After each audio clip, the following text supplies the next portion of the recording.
Lapor personel Polda Kalimantan Selatan. Jumlah Teguh Indarto, 2 TK Bribka Hermansyah, Bribtu Dedi, 1 Rehab, 2 Patsus Brigadir Faisal, Bribda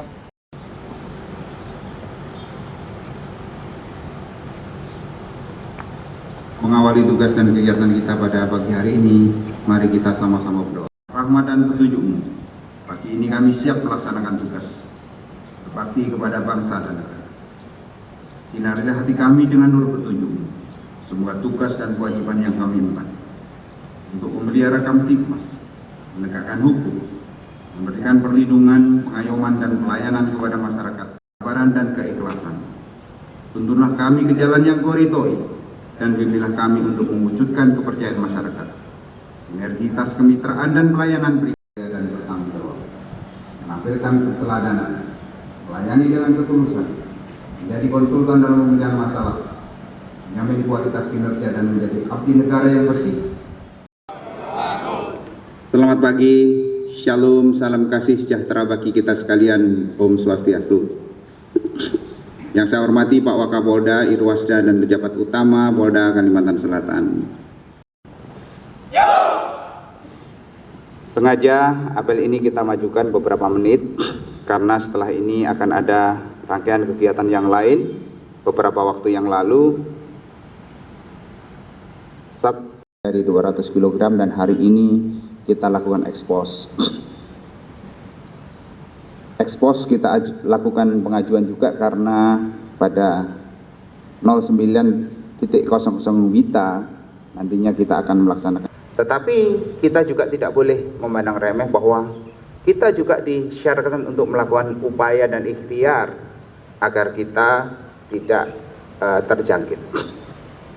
Ikhtiar dan upaya itu dilakukan dengan cara apa? Dengan cara nanti akan dijelaskan oleh Kabidokes kita. Ya.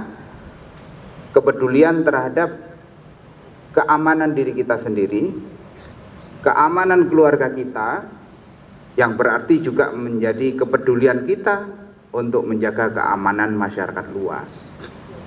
Ya, oleh karena itu nanti akan dijelaskan secara lebih luas, lebih rinci, termasuk cara-cara upaya pencegahannya oleh Kabidokes.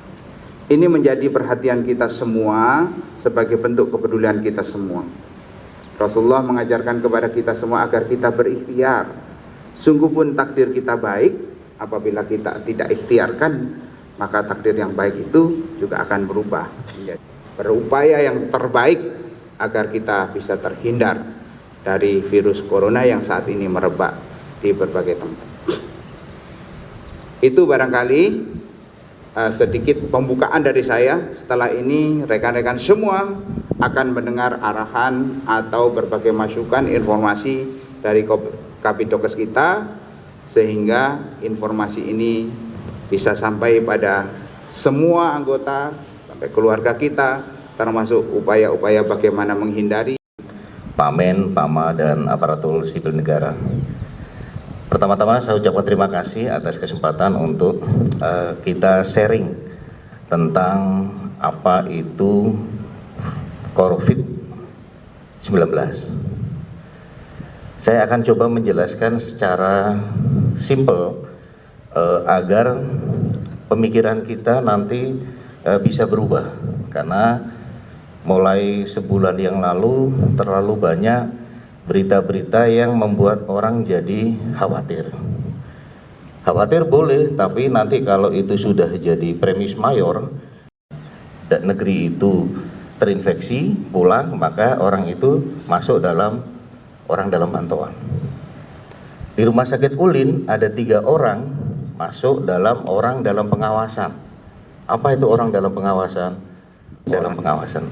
Terus kemudian dilaksanakan pemeriksaan, kemungkinan 2 kali 24 jam nanti akan muncul hasilnya.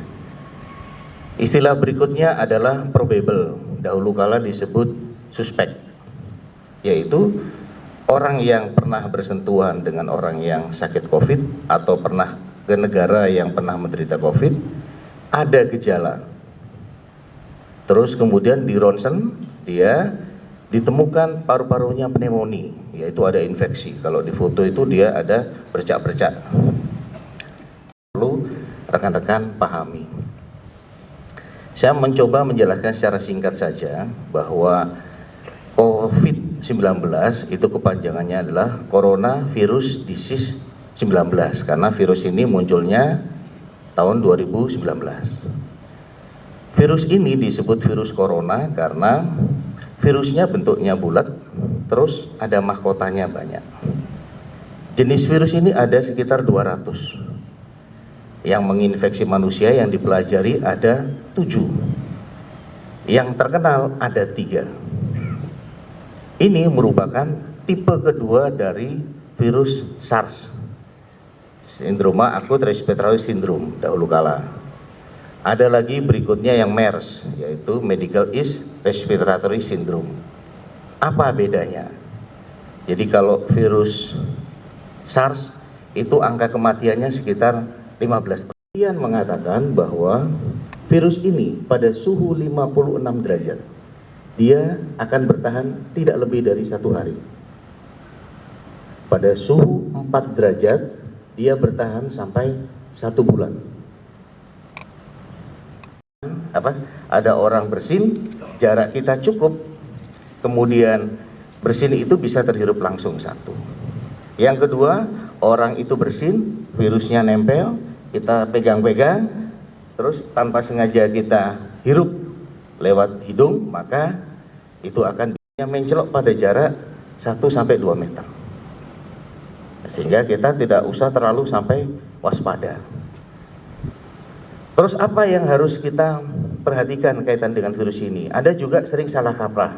Kenapa kok kita harus pakai masker?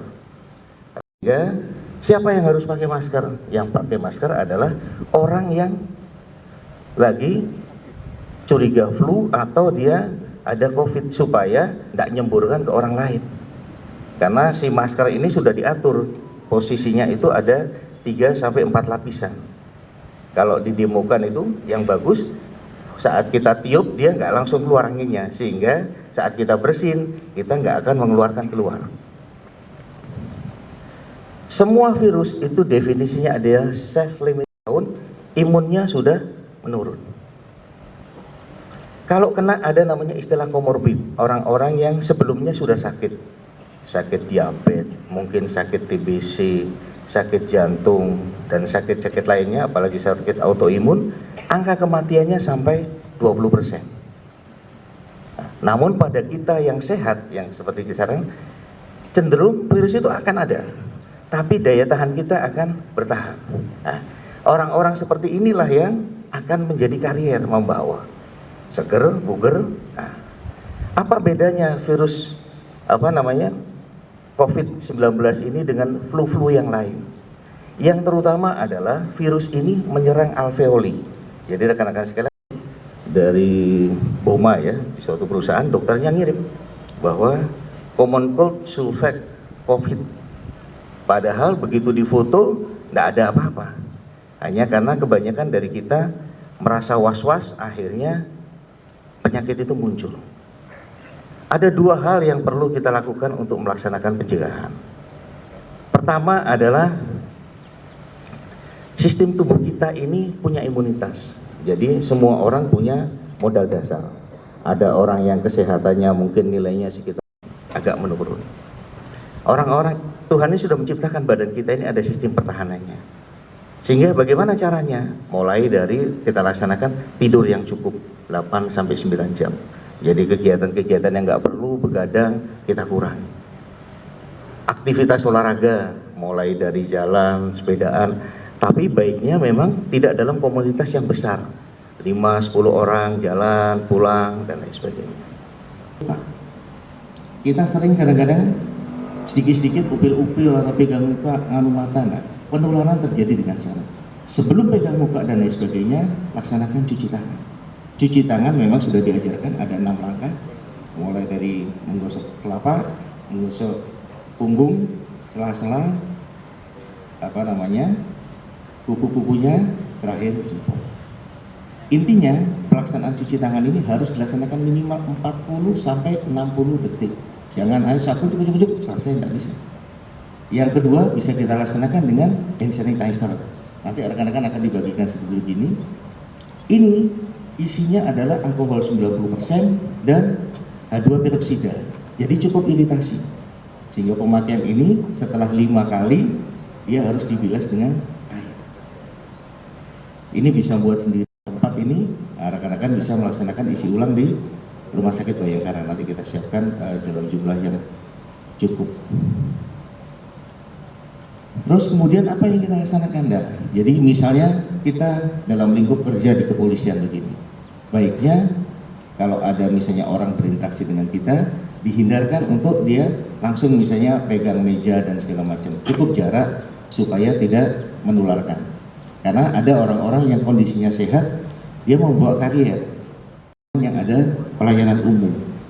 Bahan bakunya gampang. Kalau rekan-rekan tahu Lysol itu ya, Lysol yang biasa untuk pembersih, itu 5 ml dicampur dengan air 1 liter, disemprotkan, itu sudah bisa bertindak untuk desinfektan. Kalau ada pemutih, itu cukup 2 sendok, terus kemudian dicampur air 1 liter, itu bisa untuk laksanakan untuk desinfektan. Jadi yang saya ingin tekankan rekan-rekan sekalian, kita harus mulai ada kewaspadaan, karena atau orang yang sakit betul yang harus ke rumah sakit. Nah, saat itulah maka penyebaran virus ini tidak tidak menyebar begitu luas. Nah, kalau kita sudah paham begitu, nah, kita ingat, kita kalau bisa misalnya tidak usah cipika-cipiki, tidak bersentuhan. Begitu mau pegang muka baru cuci tangan atau pakai hand sanitizer. Tapi juga jangan hari-hari sedikit-sedikit mau pegang handphone sedikit-sedikit, nah, akhirnya nanti kita jadi parno. Kalau rekan-rekan sekalian menderita flu biasa, jadi rekan-rekan sekalian banyak upaya yang bisa kita lakukan.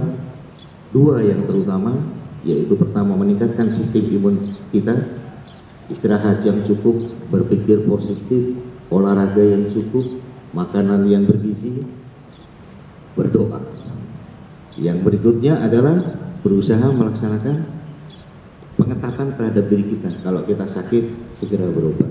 Kalau kita lagi batuk dan apa, segera pakai masker supaya tidak menularkan.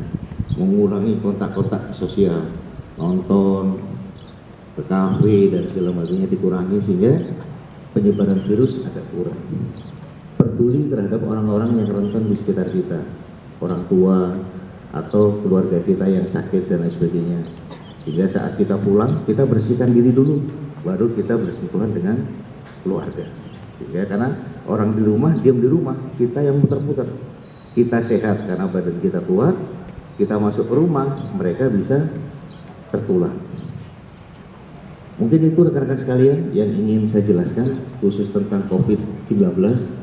Kita tidak boleh panik, kita tidak boleh resah, tapi mulai waspada.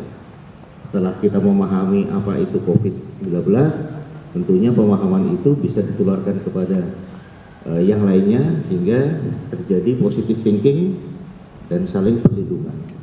Pada masa-masa tertentu, virus-virus seperti gini akan hilang. Seperti halnya kita ngalami bagaimana SARS sekarang sudah tidak ada. Bagaimana MERS sekarang sudah tidak ada. Karena memang dia ada masa hidup tertentu. Virus itu apabila tidak menempel pada host, pada inangnya, dia akan hilang dengan sendirinya. Nah, mari sama-sama kita kompak, kita yang di kepolisian ini menjadi yang pertama memahami. Sehingga kalau kita sudah saling menjaga, ada masa tertentu virus ini akan hilang. Mungkin nanti ke depan yang kita harus waspadai bagaimana nanti kalau orang-orang mau mudik. Bagaimana kalau misalnya orang-orang Jumatan dan lain sebagainya. Memang disarankan ke depan kekurangan, nanti akan banyak WA yang kami share dari beberapa pengetahuan dan informasi yang tervalid, sehingga itu menjadi dasar kita untuk saling menjaga. Secara saya ingin saya sampaikan, mohon maaf kalau ada kekurangan. Wabillahi taufiq wal hidayah. Assalamualaikum warahmatullahi wabarakatuh. Juga mencegah virus ini bisa menjangkiti masyarakat yang berluas. Itu barangkali beberapa hal yang ingin saya sampaikan pada ada masyarakat yang barangkali kena atau memiliki gejala atau simptom sebagaimana tadi disampaikan oleh Pak Dokter, rekan-rekan hendaknya peduli untuk segera melakukan upaya-upaya pertolongan, dan di atas segala-galanya pencegahan pada diri saudara sendiri menjadi penting. Itu barangkali beberapa hal yang saya sampaikan. Terima kasih atas perhatiannya. Apel pagi selesai. Siap, gerak. Apel pagi selesai tanpa penghormatan, komandan lanjutkan.